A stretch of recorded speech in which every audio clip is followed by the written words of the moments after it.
Je viens d'écouter sur France Culture une émission économique, je ne me souviens plus comment s'appelle cette émission, et à plusieurs reprises, les interlocuteurs ont parlé des vaches grasses et des vaches maigres. Vous comprenez bien que ce sont des expressions qui m'interpellent et qui m'intéressent. On a reproché par exemple à certains gouvernements, au Brésil je crois, mais ailleurs aussi, de ne pas avoir fait en temps de vaches grasses les réformes nécessaires et les investissements nécessaires. Et que quand les vaches maigres arrivent, eh bien ce n'est plus le moment de les faire. C'est intéressant cette conscience des analystes politiques et économiques du bon timing. Quel est le moment pour faire les choses? Le problème c'est que comment pouvait-on savoir à l'avance à quel moment on basculerait des vaches grasses aux vaches maigres? Et inversement d'ailleurs. C'est tout le problème, qui est un point aveugle de la discussion qui avait lieu à ce moment-là. C'est facile de dire après coup que maintenant c'est trop tard, parce que les choses ont changé. Sur le moment, on pouvait croire, si on n'a pas d'outils chronologiques et cyclologiques appropriés, que les vaches grasses allaient perdurer. Et d'ailleurs, la notion de vache grasse n'apparaît que par opposition aux vaches maigres. C'est quand il y a des vaches maigres qu'on se dit, ah tiens, bah avant c'était les vaches grasses. Donc voilà où nous en sommes au niveau, voilà les balbutiements auxquels nous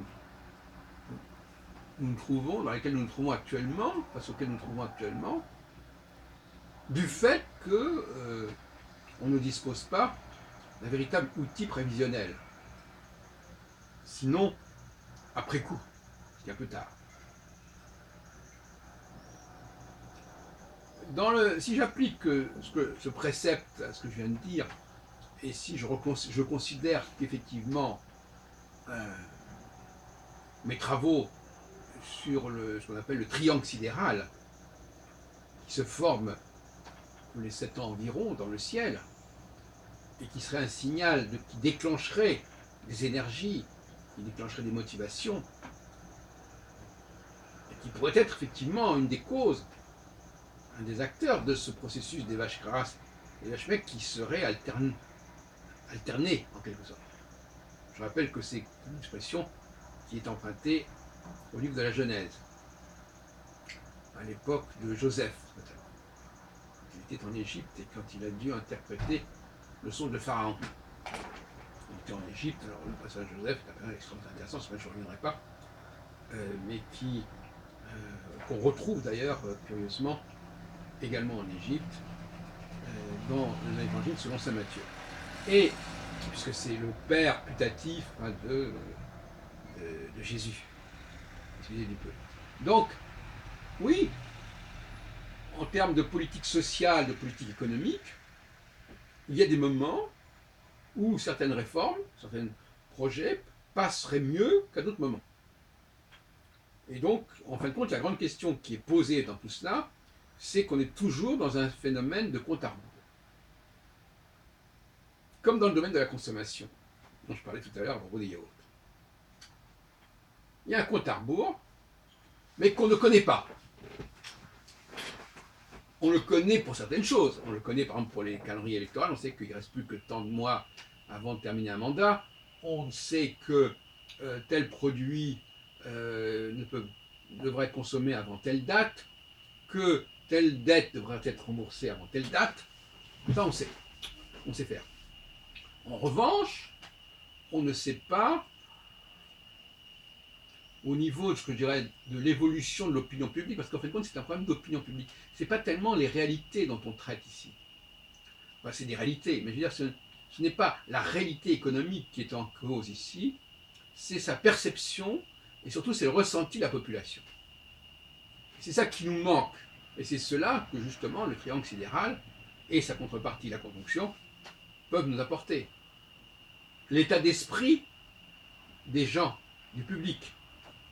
la psychologie des foules, comme diraient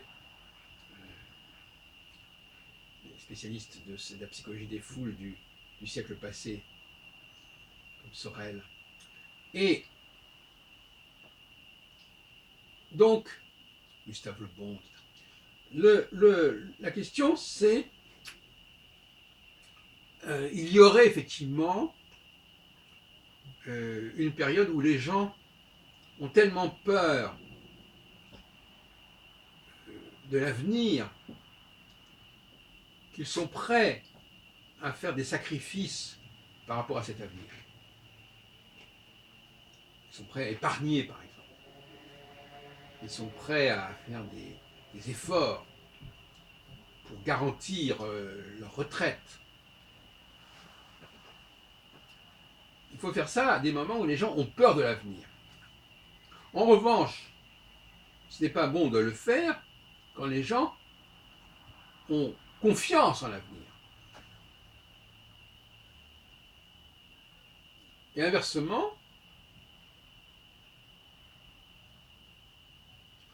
s'il y a des réformes qui exigent une certaine confiance en l'avenir, il ne faut pas les faire en période où les gens n'ont pas confiance en l'avenir.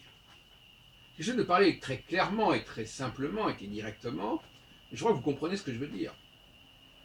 Or, cette simplicité, l'astrologie est capable de l'apporter. Pas l'astrologie actuellement en vigueur, chez 99% d'astrologues, mais l'astrologie telle que je la réforme, que je la reformule. Dans des termes extrêmement simples à comprendre, mais aussi dans des schémas et des modèles extrêmement simples, non seulement à comprendre, mais à observer dans le ciel directement. Et que depuis des millénaires, on pouvait observer dans le ciel directement à l'œil nu. Voilà donc ce que je voulais dire. C'est que le triangle sidéral nous dit que pendant que le triangle sidéral se produit, il y a une confiance dans le cours des choses. Ça ne peut pas mal se passer, si on peut dire. Et donc, beaucoup de gens, quand le triangle sidéral se forme, renoncent à des choix qu'ils avaient faits parce qu'ils avaient peur, parce qu'ils avaient besoin de se protéger. Et maintenant, ils se disent, mais moi, je n'ai pas besoin de me protéger, donc hop, j'évacue les choses que j'avais acceptées par peur. Mais inversement, donc, il y a des périodes où les gens n'ont pas du tout confiance dans le cours normal des choses, le cours normal, tout simplement.